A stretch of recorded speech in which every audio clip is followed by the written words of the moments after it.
The Mountain West today filed an explosive response to the new Pac-12. In it, there are new claims, things like promissory fraud, unjust enrichment, so cool little legal angles about how this new Pac-12 was formed, including some explosive new details. I'm going to break it down for you. This is the Let's Run podcast. Folks, welcome to the show today. The channel is growing. Please, while you are here, subscribe to the channel, subscribe to the YouTube channel, follow me on Twitter, wherever you're watching this. Please like it and please share it with your friends as we explain what is happening in this crazy Mountain West versus Pac-12 lawsuit. Today, the Mountain West showed signs that it has no interest in taking an extremely reduced settlement amount against the new Pac-12. The Mountain West showed that they are ticked, that they are not playing around in court. Now listen, the Pac-12 has showed those same things. I think the ferocity and anger between these two sides is really showing.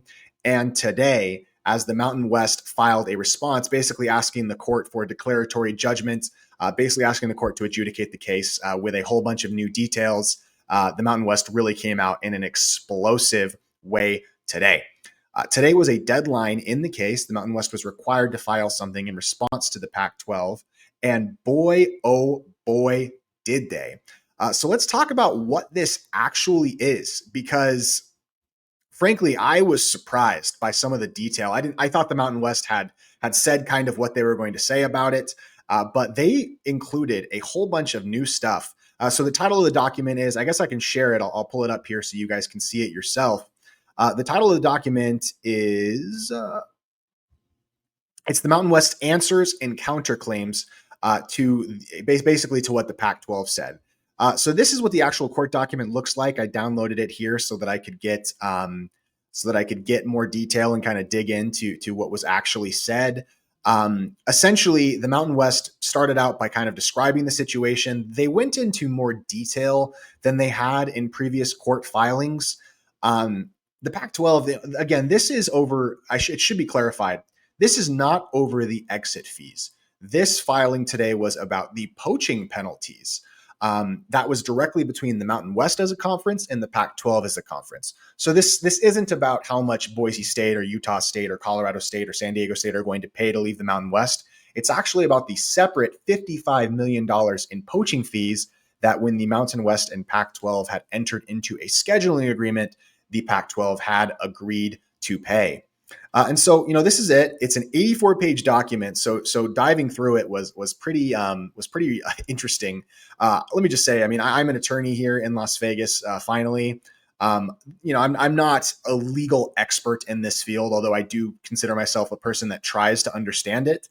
And so this is just my opinion. I'm not giving any sort of obviously I'm not giving any sort of legal. I'm not telling you exactly what the law is. This is my opinion about how this document was interpreted.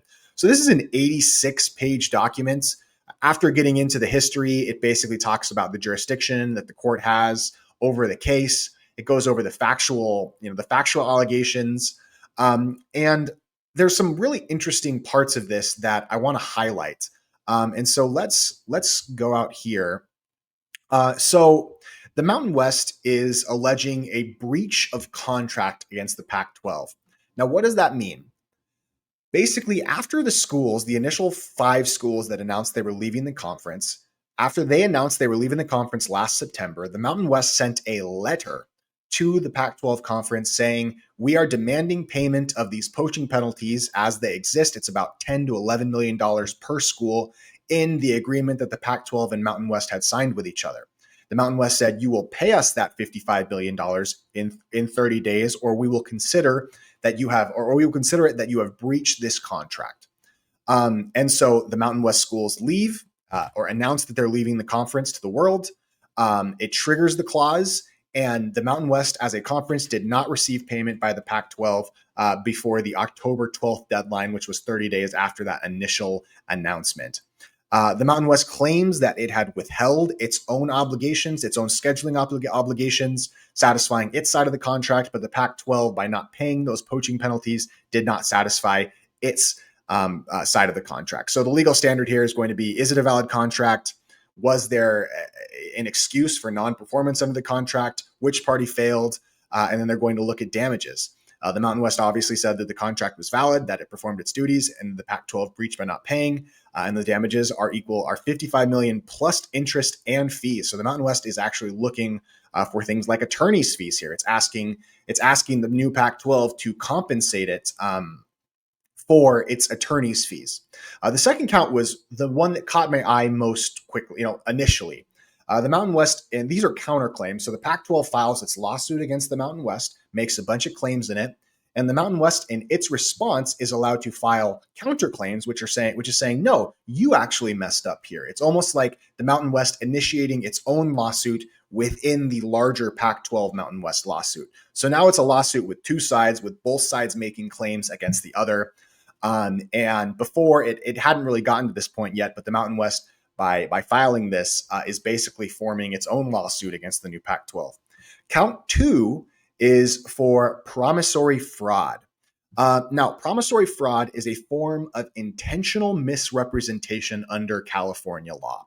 Basically, what promissory fraud is, and this kind of blew my mind that the Mountain West put this in here, but it says a party made a promise, and when that promise was made, there was no intent to actually fulfill that promise. So it's like saying, sure, I'm going to give you $100. And that other party hears that and says, okay, I'm going to go and buy $100 worth of a good. Then that party comes back and says, look at this $100 worth of the good that I bought. Where's the $100 you're going to pay me? And the party that agreed to pay the $100 says, I was never going to pay you. And that's essentially what promissory fraud is. It's making a promise without any intention to actually keep that promise. So the Pac-12, the Mountain West, basically its evidence that it cites for this is that the Pac-12 agreed to pay if fewer than all the Mountain West schools joined within 2 years, $10 million per school. The Mountain West Conference says the Pac-12 had already intended to cherry pick certain schools and deny other schools. Part of this was a statement, apparently, that was made by the former Pac-12 commissioner, the commissioner that oversaw the death of a 100-year conference and is one of the biggest clowns alongside all the rest of the people still at the Pac-12.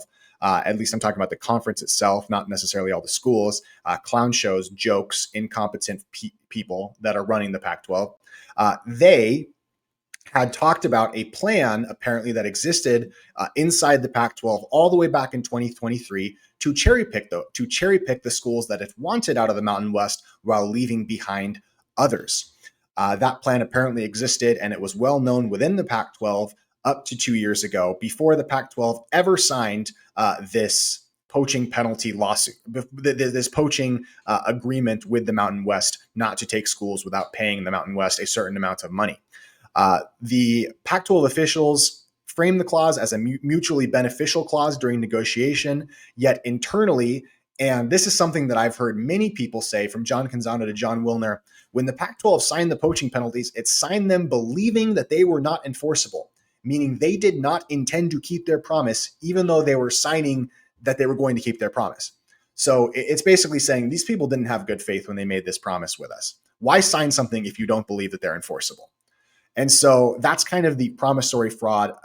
I guess actually legally that makes a lot of sense for the Mountain West to kind of make that claim against the Pac-12.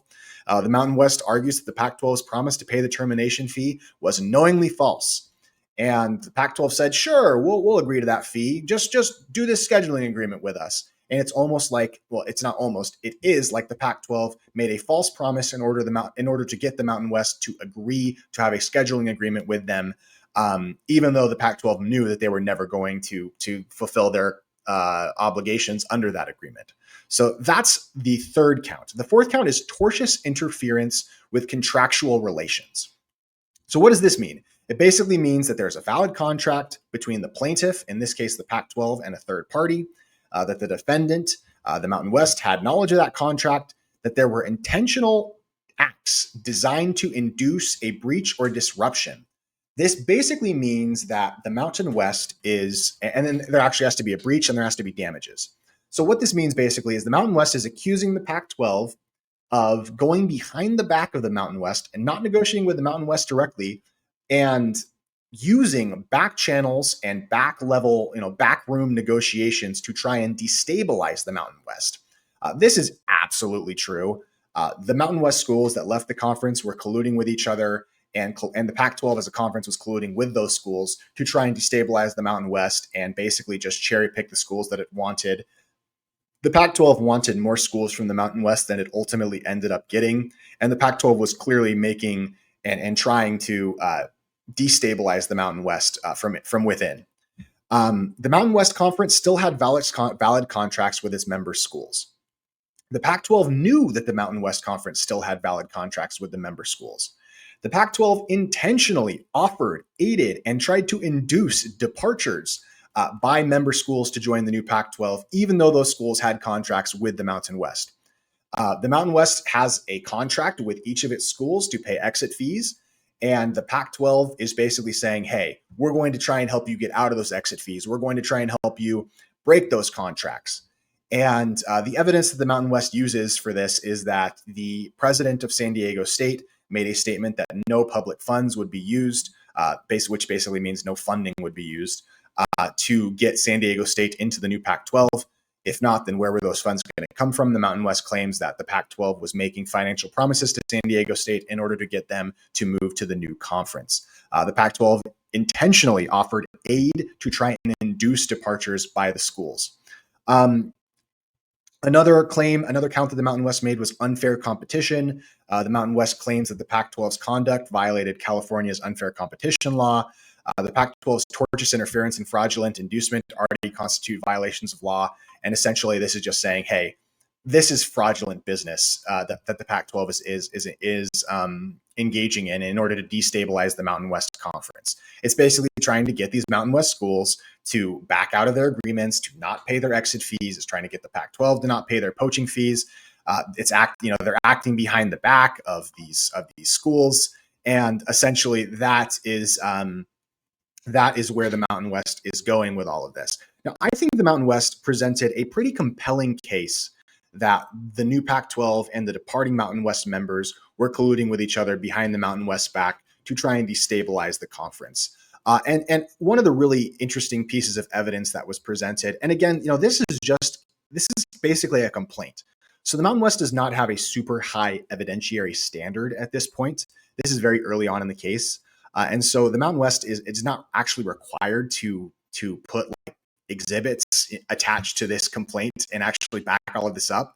As long as the Mountain West can plausibly make these claims and it has the evidence, basically what I'm saying is if the Mountain West is making these claims, it's because they have the evidence to back it up. Now, the Pac-12 has good evidence against the Mountain West too. I don't want to act like it doesn't. But essentially, the Mountain West, there was these interesting comments made by Deanna Sabu, the president of Utah State University, that talked about these back channel negotiations that were going on between the Mountain West and the Pac-12. So I'm going to read this for you. This is part of the complaint. Diana Sabu, the vice president and athletic director of Utah State, admitted that she knew the four schools who first departed for the Pac-12 would do so a month before the announcement was made, and suggested that she had been in discussions with the Pac-12 or its agents well before the public timeline. Sabau further confirmed covert coordination, stating, and they're actually directly quoting her here. They would not be directly quoting her here if they did not actually have these written words or words by her. Stating she was really worried last summer in August of 24 when they were talking about the first four that were going to be invited to the Pac-12. And I was like, oh my God, I've done 18 presentations. I've talked to these people, and it all started to fall into place. And people said, well, be patient. You're not going to be a part of the first group, but you're going to be asked. Her remarks demonstrates that the Pac-12 discussions and strategies were in motion long before any public disclosure or breakdown of negotiations to extend the scheduling agreement. Public reporting confirms that administrators from the schools that accepted Pac-12 invitations last September have admitted to accepting offers to join the Pac-12 before they counseled Navarez on sticking firm to a $14 million price tag to extend the Pac-12 scheduling alliance for the 2025 season, raising the specters that those departing schools were intentionally trying to sow division between the Mountain West and the Pac-12 to destabilize their conference. And then this was the Klyavkov comment. Unbeknownst to the Mountain West, in the spring of 2023, before the Pac-12 collapsed, Pac-12 Commissioner George Kliavkov was presented with a backup option in the event that Oregon and Washington were left for the Big Ten and the four corner schools bolted to the Big 12. The plan required the Pac-12 to invite the top football schools from the Mountain West and pair them with WSU and OSU, Washington State and Oregon State. And then on September 12th, 2024, Boise State, Fresno State, Colorado State, and San Diego State independently announced they had received invitations to join the Pac-12 and their intent to resign from the Mountain West effective July 1st, 2026. That same day, also on September 12th, 2024, the Pac-12 announced those schools would be joining the Pac-12. Now, what does all this mean? It means that these schools were colluding and talking to each other behind their back, talking to each other and talking to the new Pac-12 to try and come up with a way to destabilize the Mountain West where they could avoid, 1, paying their exit fees, 2, paying the poaching fees, and 3, they could get the schools they wanted out of the new Mountain West. Now, what's the problem with all this? I hear you saying, why aren't they allowed to collude with each other to create this new Pac-12? Why can't they talk to each other? Why can't they talk to the new Pac-12? The reason is that while you are still a member of the Mountain West, you are in a binding contract with that conference. In August of 2024, Boise State, Colorado State, San Diego State, they were all in a binding contract with the Mountain West still. And so by going to the Pac-12 directly, they're negotiating against their own party. They're trying to it's like destabilizing your own. It's like destabilizing your own company. It's like being a board member on Apple and going to Samsung under the desk and giving away Apple designs and trying to do what you can to lower Apple stock. If you're a part of the Mountain West, you're a part of the Mountain West. If you're not a part of the Mountain West, you're not a part of the Mountain West. You are not allowed to play, as has been alleged many times, both sides. And that is what these schools were trying to do. On the one hand, they're saying $14 million for the scheduling agreement. On the other hand, they're saying, how can we destroy the new Mountain West? And that is clear by their actions. And listen, that is clear by their actions. These schools are required to operate in good faith. They're not allowed to do back channel communications. I am sorry, but in the real world, I know it just sounds fun. Oh, these agreements don't mean anything. We can just do what we want. You have to play by the rules of the contracts that you sign. And I've heard so many people say, well, the contract's illegal. And it's like, listen, I'm not saying illegal contracts never happen. But if a court all of a sudden is saying that parties who enter into agreements while they are not under duress, they can just break those agreements if they want to. What kind of precedent is that set for business law? If two businesses, without duress, without fraud, without inducement, enter into an agreement with each other, with clear sound in mind, that agreement needs to be protected. That is one of the bedrocks of business law in America. And listen, I get the antitrust, I get the anti-fair competition, disagreements, but the Mountain West had nothing to do with the old Pac-12 dying. It didn't have anything to do with that. They did not create the scenario that Washington State and Oregon State found themselves in. The Mountain West said, we are not going to leave a school like Hawaii to go independent. We're not going to leave our schools out to dry and out to die. There's going to be 3 or 4 schools that end up in this situation screwed over, and we're just not going to do that. Because there's no reason to do that. Because 2030, 2031, everybody believes there's going to be a massive realignment. So why in 2026 leave some of your member schools, especially some of your original member schools, because you're supposed to, believe it or not, have loyalty towards the schools in your conference. I get that seems like a dying breed. Look at what happened to the old Pac-12. Look what happened to the Big 12 with Texas and Oklahoma leaving. Look at how the Americans been rated. But if you're in a conference, you owe that conference fiduciary duties of good faith and fair dealing. And the Mountain West is saying these schools that departed for the new Pac-12 did not engage in good faith and fair dealing. Back channel negotiations. They were moles trying to destroy the conference from the inside. Now, listen, I want to be fair about what this means. It doesn't mean much of anything right now in terms of what's going to happen with the lawsuit. It doesn't change anything, but it gives a bigger, actually, I shouldn't say it doesn't change anything. It adds credence to what the Mountain West has been saying. The Mountain West's argument against these poaching fees and against the Pac-12 specifically have come into clearer focus. We know more about them now. The Mountain West, being the defendant in this case, was not obligated to release all of its information in defense like the Pac-12 was when they made their complaint. Now, we simply know more about what the Mountain West's argument is. And their argument that the departing schools did not act with good faith and fair dealing, I think, is a strong one. Now, does that mean they're going to win the case? Does that mean the Pac-12 tomorrow is going to pay $55 million to the new Mountain West? No. The new Mountain West the new Pac-12 has good pieces of evidence on its side as well that the new Mountain West did not act with good faith or fair dealing on its own. There is the long-held allegation that the Mountain West was trying to pry Oregon State and Washington State apart. That could be good evidence that the Mountain West also was not acting with good faith and fair dealing. So this does not mean the Mountain West has won the case or is going to win the case or anything. All it does is give you a fairer and clearer picture of what the Mountain West's defenses and counterclaims actually are. So what's my prediction? What's my view about all this? Ultimately, this is going to end in a settlement. I don't know what the amount's going to be. It has to end in a settlement. But boy, oh boy, if I was the new Mountain West, there would be and I don't even know if this would work. So this is kind of just a crazy theory, but something I would almost just ride this case to the end. I would rely on the exit fee amounts that you are withholding from the departing members.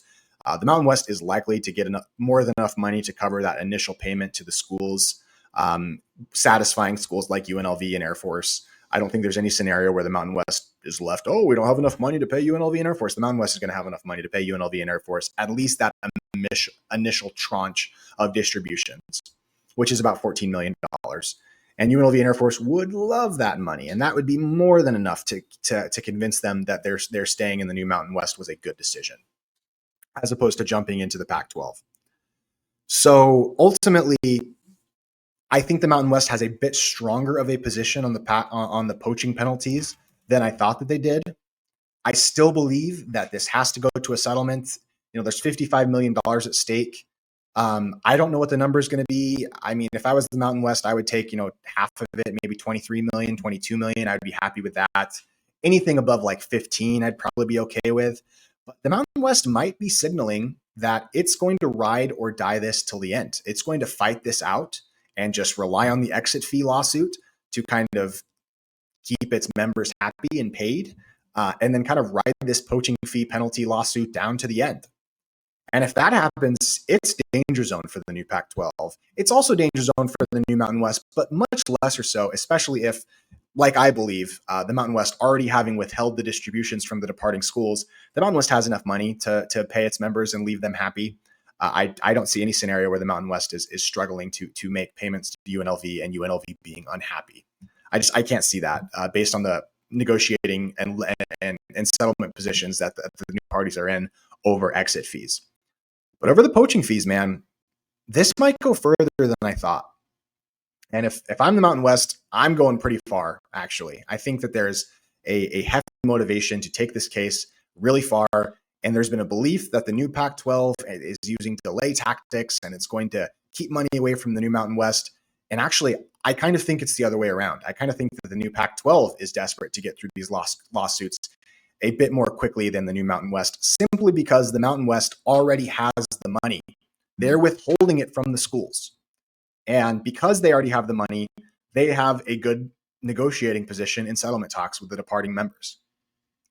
So this isn't a victory of any sort. I mean, the court didn't rule on anything today. But I do think that it clarifies, it demystifies the legal positions of the parties. And the Mountain West position is stronger than I thought. So guys, let me know your thoughts. I'm willing to do a deeper breakdown on this if anybody wants it. Excited to see kind of what the Pac-12 does. I still think this ends in a settlement. Maybe the terms of the settlement are better for the Mountain West than I thought. But this is messy. It never had to happen. The departing schools are stupid for putting their faith in the new Pac-12 and bailing out Oregon State and Washington State when we could have just forced them to join our conference anyway. Awful decision, awful decision. And the administrators that did it, I think made a bad choice because it didn't have to happen. Anyway, guys, let me know your thoughts. This is just my opinion. So, even though I'm a lawyer, I'm not an authority on this, guys. I'm just a guy that has an educated opinion, but an opinion. And let me know yours. I'd love to hear it. I appreciate you all. Please like this video. Please subscribe to the channel, and let's run.